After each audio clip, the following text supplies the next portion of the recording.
And we are live. Welcome to our new Wednesday series, 10-Minute Advice, where we tackle questions regarding parenting teens and tweens with an expert in 10 minutes or less.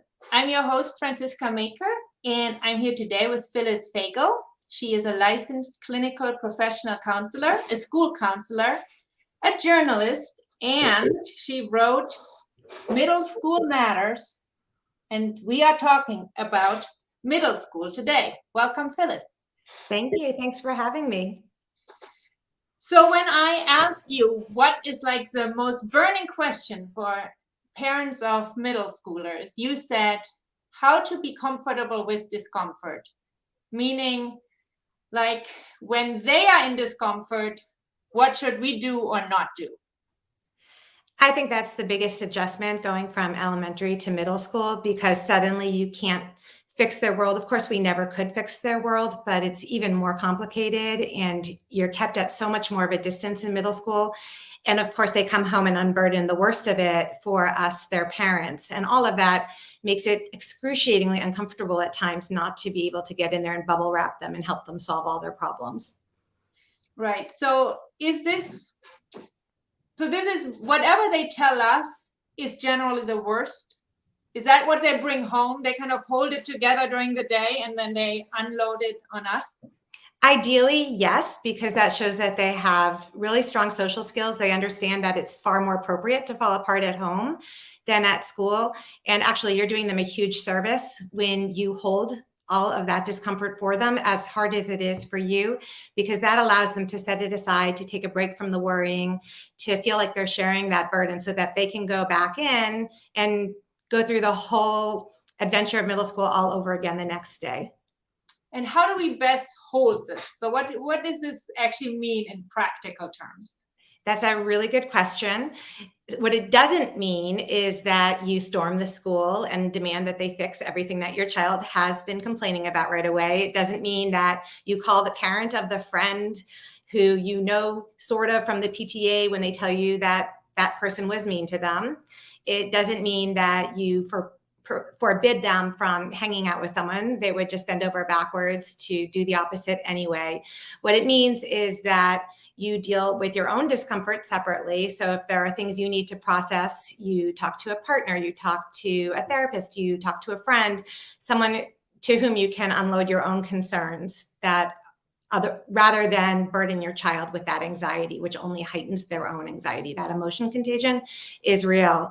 What you can do, though, is really coach them, help them think more critically about their problems, tell them what you're noticing or what you're wondering, being really non-judgmental, helping them see if a friendship isn't working for them, or maybe they're not using social media in a way that is helping them feel better about themselves. You can help them contact the school if they're struggling academically, if they don't know how to contact the school. So you're really more of a coach than a manager or than a director.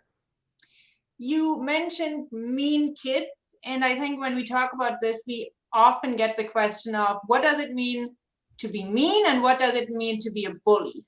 Can you talk about that a little more? Sure. And I think that is an important distinction, because when you talk about when to get involved, when to do more than just hold your child's discomfort and process it with them, bullying is one of those instances where more often than not, they do need your support. They do need you to help them perhaps contact the school or solve that problem with them. And there is a huge distinction. So meanness, just plain meanness or rudeness even, is when you have two kids who are on equal social footing and they're having a disagreement. Maybe it's a one-off mean comment. Their feelings are hurt. They might even have been ditched by a friend. That happens too, but it's not bullying simply because somebody drops them as a friend, as painful as it is. It's bullying when the 3 Ps are in place: pattern, purpose, and power, meaning there is a pattern of this behavior. It's not that one-off mean comment. There's an intent to wound. That's the purpose. They want your child to feel bad. And then there's an imbalance of power. And that can come in many different forms. Either there's social capital differential. One person is much more popular than the other. It could be that it's a group of kids against one kid. It could be that somebody's older or bigger. There are lots of different ways that power can manifest. Okay, so we have to kind of look for those. And if just, I mean, I say just, but if a friend tells you like, you stink or you whatever, that is all part of middle school, and we just have to kind of watch this and let it be for the moment. I mean, unfortunately, it's part of life that we're going to encounter people who are unkind or who say things that hurt our feelings or who don't want to be our friend. And we want our kids to learn how to manage that when they're young so that they're resilient. And it's not that your hands are tied or that there's nothing at all that you can do.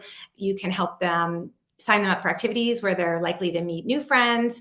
You can take them out for ice cream with somebody who's an emerging friend. You can have a potluck with other families who have kids the same age if they're really struggling to meet kids. If they have social skill deficits, you can really pay attention and with their permission offer some concrete tips or even put them in a social skills group. If they're a turnoff to their friends because they're relentlessly negative or there's something else going on, they might need therapy. So you do want to be paying attention and gathering information and supporting them. The one thing you can't do in that situation where it's just somebody is not that interested in being their friend or it's that one-off mean comment is get in there and just fix it, make it miraculously disappear for them. But you can help them think expansively about what they want from a friend, what they can give to a friend, and then help steer them in that direction with gentle nudging.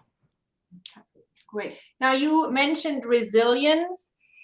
So is this one way how we build resilience in kids is by letting them deal with, some of their problems at least on their own? Yes. So if you think about it, one of the things that makes it so hard to be a middle schooler is that you have very little life experience and very little perspective. So it might be the very first time that they've had to completely rejigger their social world and find new friends. And so you don't know in that instance that everything is going to be okay. You don't know that it might even be better, that you might end up hanging out with a new crowd that you're friends with for life. That's a much better fit. We have that perspective because we've been through all of childhood and adolescence already. We know that we can survive those bumps in the road. And so we can be there to empathize and validate that it hurts and share our own stories. But while they're experiencing it, they are learning that this is something they can navigate and they're learning what skills they need in order to recover when that happens. And it will happen. It will happen throughout their life. Right. I think as parents, we are always worried that we in some kind enable trauma, right? That we are the reason that something doesn't go well because we didn't step in, we didn't do something early enough. Are there like any special, red flags where it's like, okay, this is the time where we need to come off the bench and actually take over?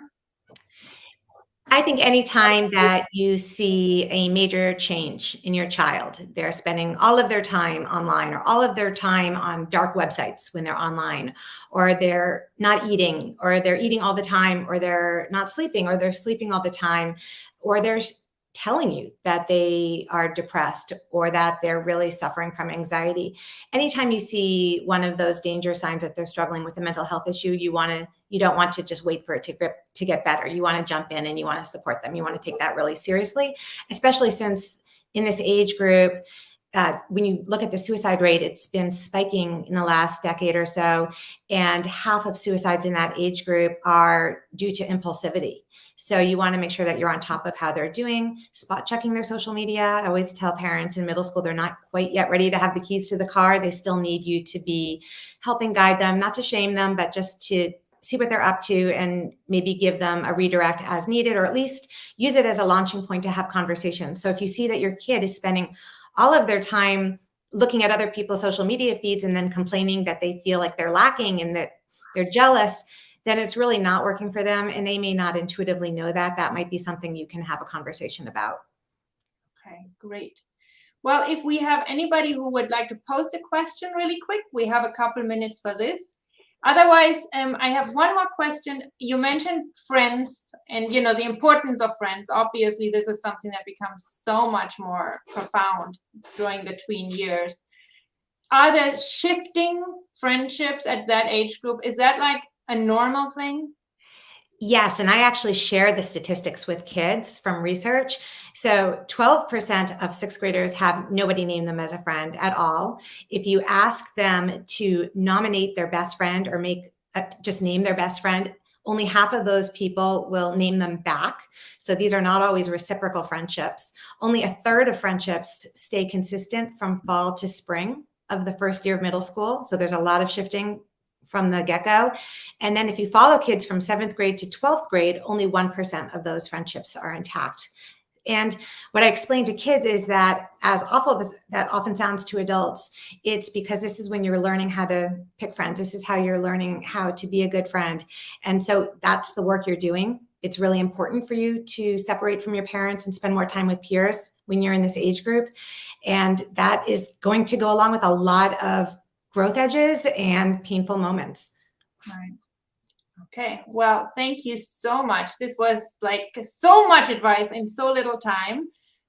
We will see you back next week, the same time, same day, and we will talk about K through 8 versus junior high and what the advantages and disadvantages of each are. Sounds great. Thanks for having me. Thank you so much, Phyllis. Bye-bye. Bye.